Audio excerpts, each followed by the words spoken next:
Pada kesempatan kali ini, kita akan membahas materi dan klasifikasinya. Pusat perhatian kimia adalah mempelajari materi, perubahan materi, dan energi yang menyertai perubahan tersebut. Materi merupakan segala sesuatu yang menempati ruang dan mempunyai massa. Contoh dari materi adalah sebagai berikut: air, tanah, mobil, dan udara. Cahaya tidak termasuk ke dalam materi, sebab cahaya tidak menempati ruang dan juga tidak mempunyai massa. Materi diklasifikasikan berdasarkan komposisi dan sifatnya. Secara umum, materi dibedakan menjadi campuran, senyawa, unsur, atom, molekul, dan ion. Materi, benda, atau bahan yang ada di alam ini umumnya berada dalam bentuk campuran. Secara alamiah, tidak ada materi yang benar-benar murni. Air yang berasal dari mata air mengandung zat-zat yang terlarut di dalamnya, misalnya mineral, gas oksigen, dan lain sebagainya. Demikian juga udara, merupakan campuran berbagai gas, misalnya oksigen, nitrogen, karbon dioksida, uap air, dan berbagai macam gas yang lain. Campuran merupakan gabungan dari dua zat atau lebih yang sifat-sifat zat penyusunnya tidak berubah. Misalnya, campuran antara air dan gula, di mana rasa manis dari gula masih dapat dirasakan. Campuran dibedakan menjadi dua, yaitu campuran homogen dan campuran heterogen.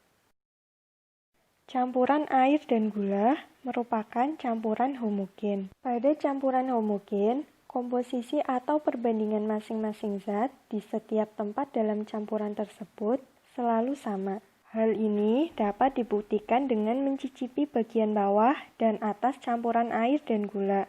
Rasa campuran di kedua bagian tersebut akan sama. Campuran antara kacang hijau dan beras merupakan campuran heterogen, yaitu campuran yang komposisinya tidak sama di setiap tempat. Campuran dapat dipisahkan menjadi zat-zat penyusunnya secara fisis. Sebagai contoh, campuran pasir dan air dapat dipisahkan melalui penyaringan. Larutan garam dapur dapat dipisahkan dengan cara menguapkan airnya. Campuran serbuk besi dan serbuk belerang dapat dipisahkan besinya dengan menggunakan magnet. Unsur merupakan zat tunggal yang paling sederhana. Sampai sekarang, sudah dikenal banyak jenis unsur yang sebagian besar merupakan unsur alami yang terdapat di alam, sedangkan sebagian kecil merupakan buatan manusia. Senyawa adalah zat tunggal yang terbentuk dari gabungan dua unsur atau lebih melalui reaksi kimia dengan perbandingan tertentu dan tetap. Unsur-unsur yang menyusun senyawa dapat dipisahkan melalui proses kimia. Besi dan belerang adalah unsur. Apabila serbuk besi dan serbuk belerang dicampur tanpa dipanasi, maka akan dihasilkan campuran. Pada campuran ini, warna belerang tetap kuning dan warna serbuk besi tetap keabu-abuan. Kedua unsur pada campuran tersebut dapat dipisahkan dengan menggunakan magnet. Apabila serbuk belerang dan serbuk besi yang dicampur tersebut dipanaskan, akan terjadi reaksi kimia. Maka warna kedua unsur tersebut berubah menjadi hitam karena telah membentuk senyawa besi 2 sulfida dengan sifat baru tidak tertarik magnet lagi. Pada tabel berikut dijelaskan perbedaan antara senyawa dan campuran.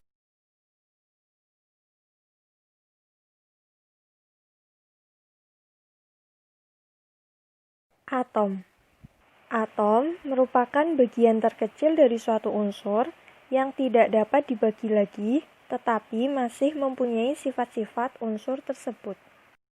Jumlah unsur yang telah diketahui lebih dari 115 macam. Berarti jenis atom yang ada di alam juga lebih dari 115 macam. Molekul. Molekul adalah gabungan dari atom-atom. Gabungan atom-atom yang sejenis atau sama disebut molekul unsur. Misalnya, partikel penyusun gas oksigen adalah molekul oksigen, di mana setiap molekul oksigen tersebut merupakan gabungan dari dua atom oksigen. Fosfor padat tersusun atas molekul-molekul fosfor yang setiap molekulnya merupakan gabungan dari 4 atom fosfor.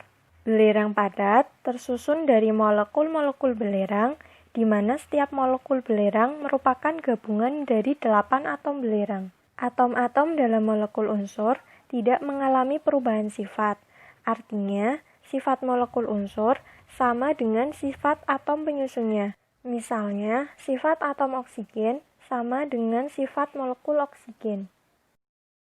Molekul senyawa merupakan gabungan dari atom-atom yang tidak sejenis. Sifat molekul senyawa yang terbentuk berbeda dengan sifat atom-atom pembentuknya. Misalnya, hidrogen klorida tersusun dari molekul-molekul hidrogen klorida yang merupakan gabungan dari satu atom hidrogen dan satu atom klor.